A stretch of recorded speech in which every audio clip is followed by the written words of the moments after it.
Assalamualaikum warahmatullahi wabarakatuh. Apa kabar anak-anak? Semoga sehat-sehat selalu dan tetap semangat. Bertemu kembali dengan Bu Irma. Untuk pembelajaran kali ini kita akan belajar tema 4C subtema 3 dengan materi pembelajaran hak dan kewajiban terhadap lingkungan. Simak videonya sampai selesai ya nak. Selamat belajar. Dengan tujuan pembelajaran, yang pertama, siswa dapat menyebutkan hak dan kewajiban terhadap lingkungan. Yang kedua, siswa dapat menyebutkan contoh perilaku cinta terhadap lingkungan dan contoh perilaku yang tidak mencintai lingkungan. Untuk kali ini kita akan belajar hak dan kewajiban terhadap lingkungan. Apa sih lingkungan itu? Lingkungan yang asri, nyaman, dan aman merupakan lingkungan yang diinginkan oleh setiap orang. Untuk mendapatkan lingkungan tersebut, kamu perlu menyeimbangkan antara hak dan kewajiban. Hak adalah sesuatu yang layak kita dapatkan setelah mengerjakan kewajiban. Sedangkan kewajiban adalah sesuatu yang harus kita kerjakan. Sebagai contoh, pernahkah kamu berjalan-jalan ke wilayah pegunungan? Jika pernah, apa yang kamu rasakan selama berada di sana?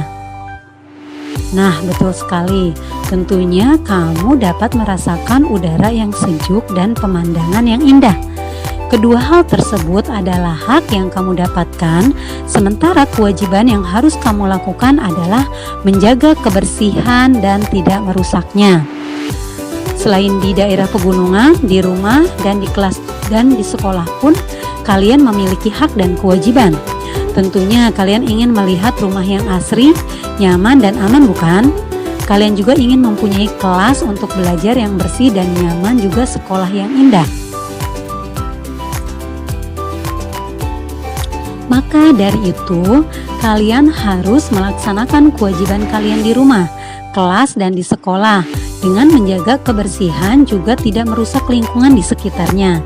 Jika kalian sudah melakukan itu, maka kalian akan mendapatkan hak sesuai dengan apa yang kalian harapkan.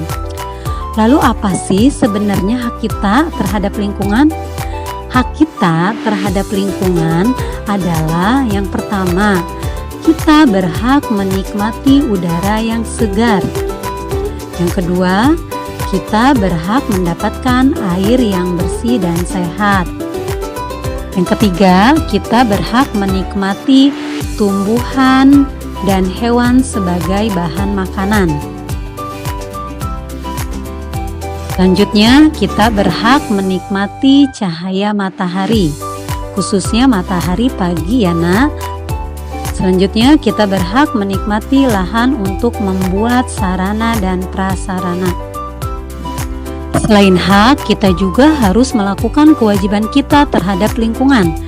Kewajiban kita diantaranya yaitu menjaga kebersihan lingkungan agar lingkungan kita tetap bersih. Yang kedua, mengusahakan keindahan lingkungan.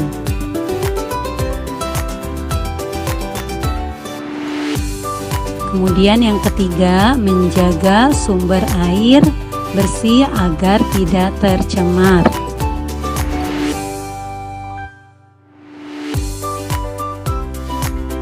Yang keempat, menjaga lingkungan dari polusi. Selanjutnya, yaitu kelima, melakukan reboisasi terhadap tanaman yang rusak atau tanaman yang hampir punah.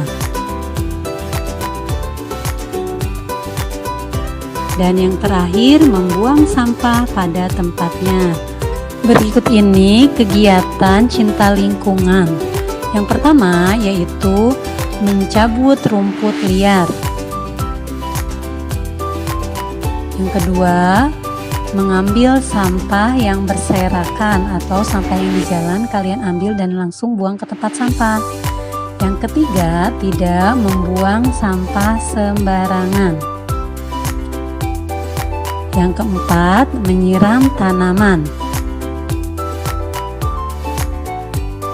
Yang kelima, tidak mencoret-coret tembok. Dan yang terakhir, tidak membuang sampah di sungai. Sekarang contoh perbuatan yang tidak mencintai lingkungan. Di antaranya, 1. Membuang sampah sembarangan atau di sungai. Yang kedua, mencabut tanaman. Dan yang terakhir yaitu membiarkan tanaman layu dengan tidak menyiramnya. Upaya pelestarian lingkungan dapat kita lakukan dari hal yang kecil seperti yang tadi Ibu jelaskan, yaitu membuang sampah pada tempatnya, melakukan kegiatan daur ulang, menghemat bahan bakar minyak, menghemat penggunaan air dan listrik, serta memiliki kebiasaan menanam pohon atau kegiatan berkebun lainnya dengan memanfaatkan lahan kosong di sekitar rumah kalian. Nah, perilaku peduli terhadap lingkungan juga merupakan wujud rasa syukur atas nikmat Tuhan Yang Maha Esa.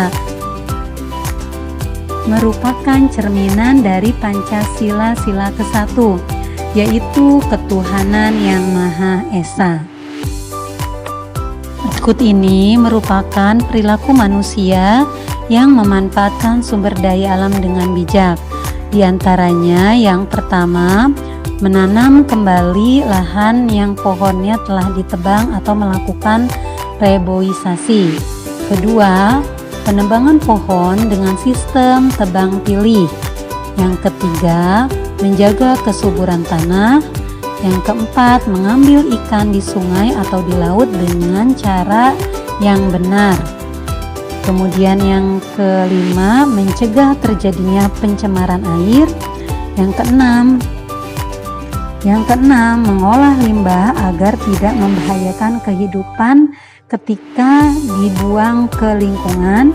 Dan yang terakhir, membatasi pengambilan barang tambang dengan memperkirakan jumlah kandungan yang terdapat di dalamnya. Demikian pembelajaran kali ini, semoga bermanfaat, tetap semangat, kerjakan tugas-tugas dengan baik. Assalamualaikum warahmatullahi wabarakatuh.